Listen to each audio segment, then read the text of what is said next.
everybody, I'm Beebs Kelley. Welcome back to another video. Episode 6 of With Love Meghan was weird.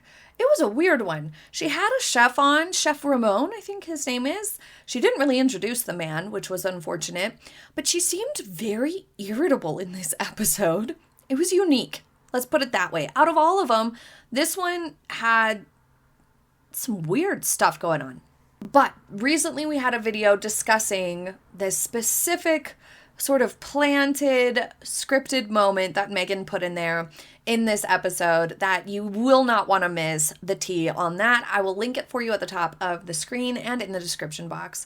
So if you haven't seen it yet, take a look. It's interesting. But today we're going to talk about the actual episode itself. So the premise of this episode was that she is prepping for game night. She has a group of 3 friends who are coming over to play Majang, and she wants to do a taco bar.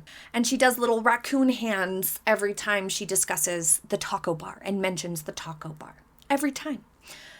She asked a local chef to come and help her prepare the taco bar, which is fine, except they didn't vibe very well.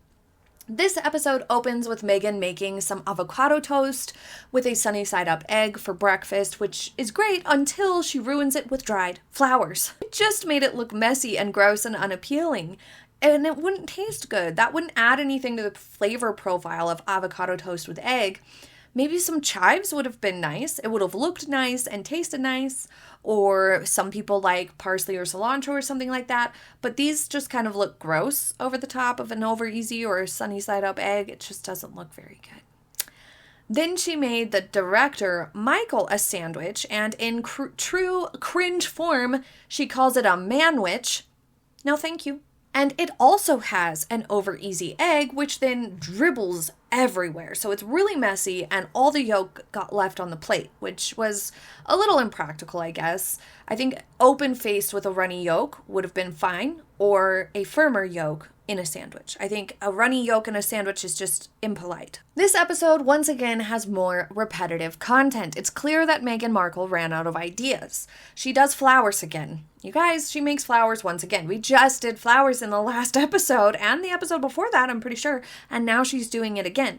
This is a very confusing thing to have happening in a show from a production point of view. Why not just do flowers the one time? Deliver all the tips and tricks that you have just then in that one session. You know why that's smarter? Not only does it not feel repetitive, but it also makes it feel like you delivered more value in that one tutorial, that you gave lots of different tips and tricks, or you showed multiple ways of arranging flowers, and the viewers can see those different ways of putting together the flowers or arranging the flowers, and they can see the differences and compare and contrast and get ideas and feel like they actually got something out of it. When you separate it out across 3 different episodes and each time it feels half-assed, like you're not delivering any value, and the viewer can't really see these different types or styles of flower arranging next to each other to understand the differences so much. It just feels like you're just doing flowers again for the 3rd time within 6 episodes. Why? When you separate it out, all you notice is the repetitiveness of it. But she has done this not just with flowers, she has also done this with crudité. Over and over, repeating her unneeded tutorials 2 to 3 times per episode. Not just crudités and flowers multiple times, but we've also had scented towels multiple times.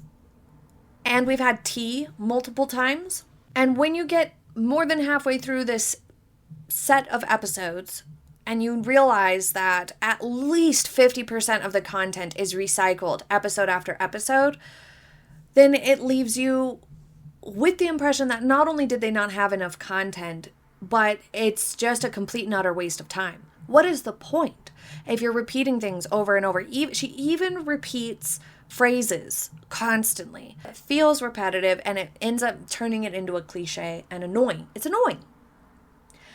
Anyway, she brings in this chef who she has never met before to help her make a taco bar for her game night. And he seems really nice. I'm pretty sure his name is Chef Ramon, but we didn't hear it until the very end of the episode, I don't think. And we don't get to hear about like his restaurants or his work. I'm not sure if he has a restaurant or if he's a private chef, you know? But I think he has a restaurant because he was saying that one of the recipes they make, chicken tinga, that it was a staff meal, like one of his cooks was making it and he liked the recipe and so now he's making it, or he added it to the menu or something, I think. I don't know. We should have heard a little bit more about who this guy is and what his career is, because it would have been interesting and it would have delivered a little diversity to the episode in terms of subject matter and conversation. And I mean, I guess maybe Meghan really just doesn't care about learning about other people, but I always think like, oh, well, I'm curious about this guy now, so I'd like to know more, I guess. Like, where is he from? Where does he cook? Meghan is just an incredibly awkward woman. Right after meeting him, she says, I don't know if you understand, or I don't think you understand, my love for Mexican food, she says to him immediately after meeting him. How could he, Meghan? You just met the man. How could he know anything about your love for Mexican food? The world does not revolve around you, Meg. There was an awkward hug, and she says, let me make you a coffee first. You like iced Americano, I understand. Now, in the next episode, episode 7, she reveals that she doesn't really like coffee, but she makes these iced Americanos for them anyway. And this whole thing was a bad idea because we know she has done this with other guests because she reveals it to us. She is not subtle in this at all. She sends an assistant or a production person over to fish for intel with whoever her guests are going to be. She sends them off to find out what their favorite drinks are and what their favorite foods are because she wants to come across as hospitable and thoughtful by way of making them a drink of some kind or a beverage or a snack of some kind when they first arrive, which in this setting is very unnecessary and comes off contrived and a bit strange, even a little manipulative. It's just kind of weird to just be like, I secretly know that you like iced Americano and I've never met you. So then the viewer is immediately like, okay, so you sent somebody over to find out and then you're making iced Americanos. Why not just ask the guy when he comes, or like ask somebody if they want one or not? Because she says, let me make you a coffee first. Maybe he doesn't want any coffee, you know? She never asks them. She does this with all of the guests, but this time it felt particularly strange because they made it clear that she's never even met him before. Like, she knows nothing about this man. So it was just a bad idea. This whole little thing felt like one of those things Meghan does that she thinks is going to be awesome and come off really good, and it just doesn't work. It doesn't work in the context of a show. She also seemed a little bit irritated in this episode, and we can only assume it's because he's running the show. He's doing all the cooking and telling her, he's teaching her how to make it, because that's the impression that she gave him. Come and show me how to make this and help me make this taco bar. So he's just going about the recipes, teaching her about it. And she seems a little annoyed with this at certain points. Like, these are the types of faces she's making. But it also could be that he doesn't know who the heck she is, and he's not kissing her butt, and he's not like playing the game like she expected. I don't know. But the unneeded tutorial that we get in this episode is Dehydrated Citrus.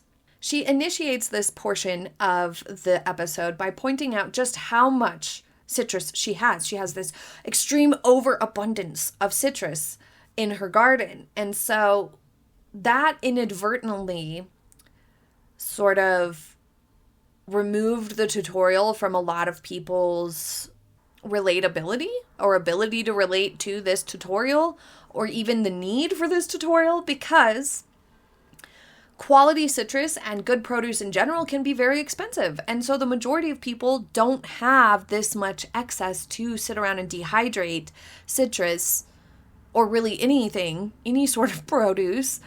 They don't have an orchard like the Meg. And so they don't have a dehydrator, and they don't need or want to dehydrate their citrus. Later in the episode, she makes margaritas, and I got a little confused in this part because she makes them in mason jars. She puts in the ingredients and the ice, and then she closes up the jar and she shakes it like she's just a genius. But this is like a long time before the margaritas are going to be drunk. And so the ice is going to melt into those and water them down. She doesn't strain the ice out. It's my understanding that you should always strain after shaking, especially if you're preparing in advance.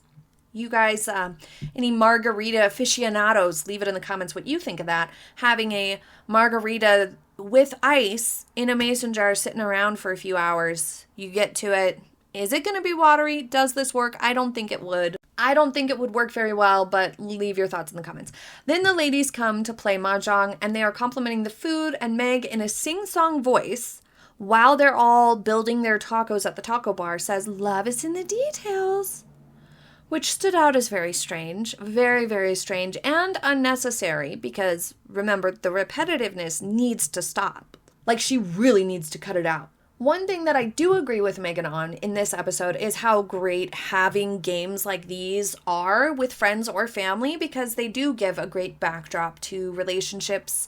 And I do this and I really love it. My youngest and I play Crazy Eights, and my oldest and I play chess and mancala, and my partner and I play Chinese checkers. Like, I try to do it every day if I can, if I have time, or at least a few times a week. And it's just excellent. And so I agree that having something like Mahjong or, whatever, any sort of a game that you play together with some people or someone is good. And it's good for you. It's healthy. But all in all, this episode was sort of forgettable in a way, because they just, Chef Ramon and Meghan, during the majority of the episode, the cooking part of the episode, just didn't have good chemistry together. Like, they didn't really have a good vibe together. It didn't flow very nicely, and Meghan really did look annoyed throughout a lot of the scenes.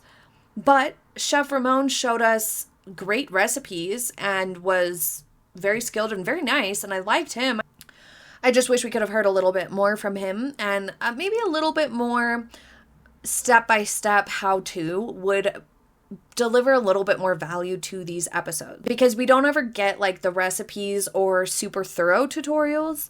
We always just kind of get that stuff breezed over with, which makes it hard to find value in the episodes. And it also makes it hard to then be like, oh, I'm going to do this, or I'm going to try this. I feel like Meghan maybe was forced to have somebody come in and guide the episode, maybe because she seemed so irritable. I don't know. It was a bit odd. At least he did all of the knife work this time and made something new with skill. So I would place this almost as good as Chef, or just as good as Chef Roy's episode, maybe. Those two are probably the best of the series so far. Thank you so much for joining me for today's video. I hope you have a happy day ahead, and I will see you next time. Bye!